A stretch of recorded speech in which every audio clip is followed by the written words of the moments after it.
Hello, my name is Almutairi. I am Family Medicine Senior Registrar in Family Medicine Department in King Salman Armed Forces Hospital.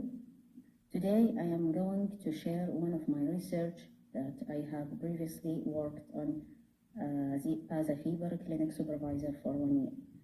The title is Presenting Symptom, Vaccination Status and Association Comorbidity in Confirmed Cases of COVID-19 in King Salman Armed Forces Hospital, Northwest Region, Tabuk City.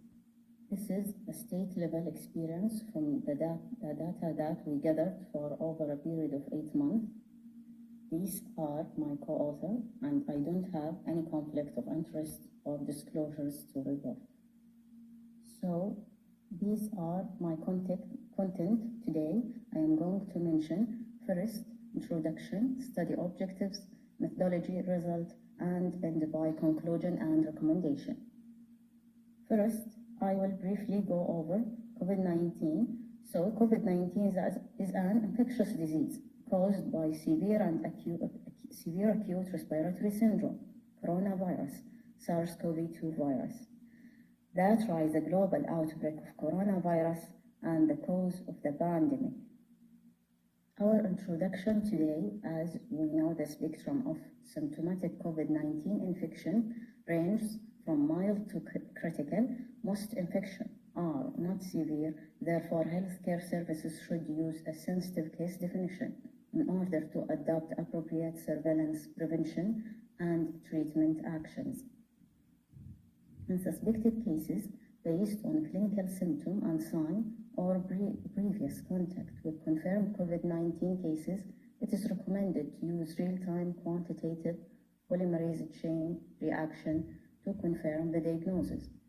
And early reported symptoms allow timely self-isolation, urgent testing and management, and consequently better outcomes.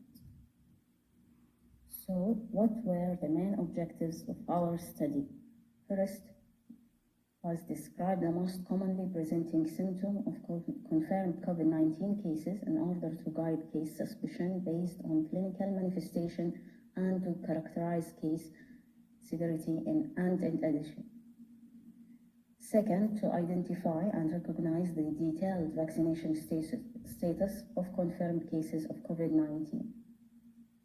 I will go over the main method, single center study, followed a retrospective descriptive hospital-based research design was conducted at the Armed Forces Hospital.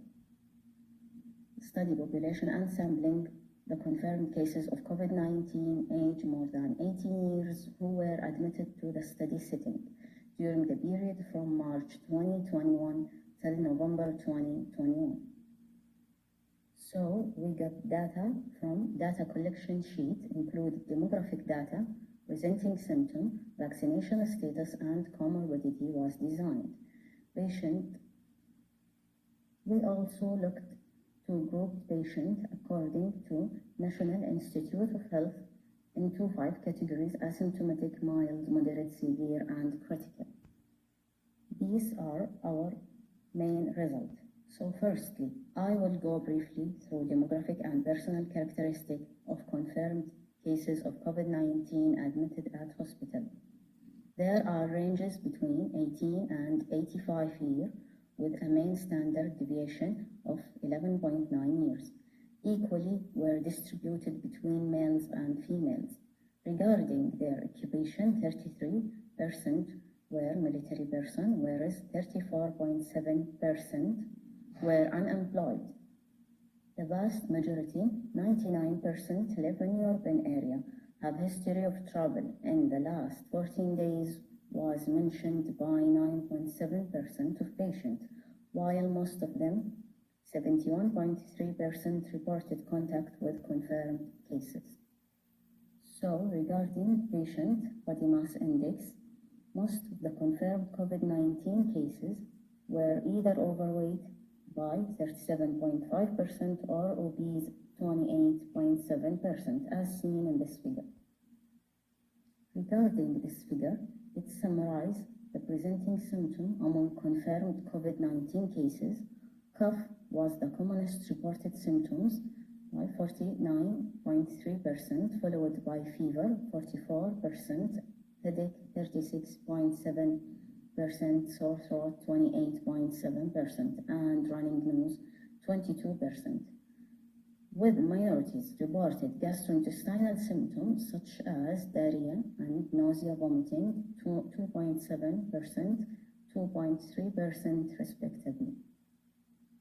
From this figure, it is realized that diabetes 7.3%, hypertension 6.3%, bronchial asthma 3.7% were the commonest reported comorbidities. Among COVID-19 cases, overall 14% of patients had comorbid disease. Among this figure, which illustrates vaccination status, cases with valid information about vaccination status number 285, which represent the majorities by percent 97.9% had the COVID-19 vaccine. In vaccinated cases, the Pfizer-BioNTech vaccine ranked first, 66%, followed by the AstraZeneca Oxford vaccine, 23.9%, and both vaccine 8.1% as seen in this table. This table revealed that patients who received a second dose of the Pfizer-BioNTech vaccine were at lower risk for developing moderate severe symptoms than who received one dose. Adjusted odd ratio equal 0.03, 95% confidence interval between 0.001 and 0.24. Similarly, patients who received second dose of AstraZeneca Oxford vaccine were at lower risk for developing moderate severe symptoms than those who received one dose. Adjusted odd ratio 0.06, 95% confidence interval between 0.04 and 0.62, with p-value 0.008. So what were our main conclusion and recommendation? Most cases of confirmed COVID-19 were mild. The most frequently reported presenting symptoms were cough, fever, headache, sore throat, and running nose.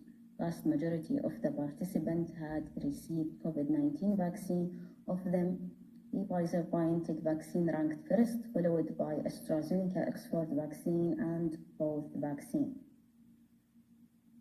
Patients who received second dose of either AstraZeneca Oxford or Pfizer-BioNTech vaccine were at lower risk for developing moderate severe symptoms than received one dose.